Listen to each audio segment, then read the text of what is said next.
Bonjour à tous, alors aujourd'hui je vous propose une intégrale assez intéressante, toujours pour l'instant tirée du concours donc du MIT Integration Bee Qualifying Exam de janvier 2019, intégrale de cos arctangente x, ici dx. Donc comment trouver une primitive de ça? Alors là, je vais prendre des petites astuces pour trouver des formules qui relient quand on a du cos de arctangente ou du sinus de arctangente. Comment fait-on?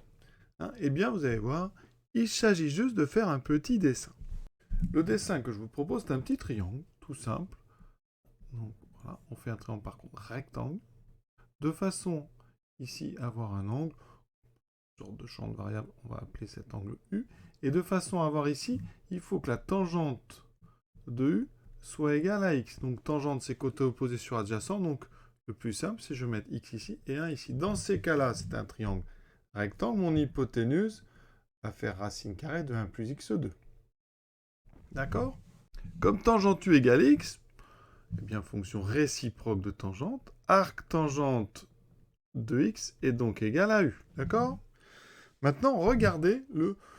Moi, je veux cosinus de arc tangente x, donc je veux cosinus de u. Alors, sur mon dessin, cosinus de u, c'est côté adjacent sur hypoténuse, c'est donc 1 sur racine de 1 plus x2. Donc, qu'est-ce qu'on en déduit? Eh bien, que le cosinus de arc tangente x, eh bien, c'est 1 sur racine de 1 plus x2. Vous voyez comment on peut trouver une formule très vite avec une petite astuce. Et de même, si vous voulez la formule de sinus arctangente x, eh bien, vous utilisez ici sinus u, c'est donc côté adjacent, côté opposé sur hypoténuse, donc x sur racine de 1 plus x2, qui me dira que le sinus de arctangente x, c'est x sur racine de 1 plus x2. Alors ici, moi j'ai besoin du cosinus. Mon intégrale ici de cos arctangente x dx, elle vaut donc l'intégrale de 1 sur racine de 1 plus x2 dx. Vous voyez comment ça va aller vite parce que cette fonction ici, eh bien on la connaît. C'est la dérivée de quelqu'un de très connu, une fonction réciproque qui est l'argument SH, autrement dit la fonction réciproque de la fonction sinus hyperbolique. On obtient donc ici une primitive qui sera arg SH de x, donc plus une constante réelle. Voilà. Vous pouvez aussi la trouver sous sa forme. Donc sinus hyperbolique moins 1, c'est la fonction réciproque de sinus hyperbolique, donc plus notre constante. Alors il existe une version de l'arg SH avec un ln. Je vous la donne, on va la démontrer rapidement.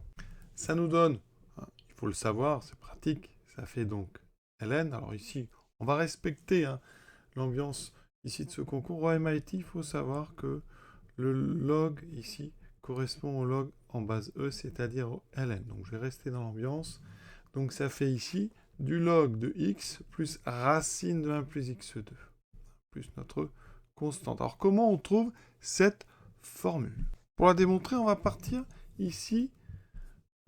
On cherche arg sh, donc j'avais appelé y égale arg sh de x. Donc ça signifie que sh de y est égal à x. Alors moi, qu'est-ce que je sais? Il y a des formules qu'il faut connaître sur les arguments. Je sais que ici, sh de y plus ch de y, c'est exponentielle de y. D'accord? Donc, quand je passe ici au log, j'obtiens log donc de shy plus chy qui est égal à y. On y est presque, parce qu'y, c'est justement mon arg sh. Ici, dans le log, j'ai sh, c'est x. Donc ça veut dire qu'ici, y, donc arg sh de x, est donc égal à log de sh de y, qui vaut donc x, plus sh de y. Alors ch de y en fonction de sh, qu'est-ce que c'est? Je rappelle, autre formule, que ch carré de y, c'est 1 plus sh carré. Donc ça veut dire qu'ici, eh bien, comme ch est positif, on peut prendre la racine carrée, ça fait racine de 1 plus sh carré de x, c'est-à-dire 1 plus x, carré. Donc voici exactement la formule qui permet de passer, qui permet de retrouver l'expression de l'arc SH, la réciproque du sinus hyperbolique, en fonction du log. Et l'exercice, vous voyez, c'est un très joli exercice, ça permet des rappels sur les fonctions réciproques des fonctions donc hyperboliques, hein, trigonométriques hyperboliques. Donc très très joli exercice, vraiment. Donc rappelez-vous cette petite idée du triangle qui permet d'avoir cos de arc tangente et sinus de arc tangente en fonction de x très très vite. Un petit dessin, vous voyez. Et ces petites démonstrations qui permettent de retrouver les expressions du sinus hyperbolique moins 1 et on peut de même aussi faire le cosinus hyperbolique moins 1. Voilà, je vous souhaite une bonne fin de journée à tous et à très bientôt. Donc c'était la dernière intégrale du MIT de 2019. Donc je vous souhaite une bonne fin de journée à tous. À bientôt.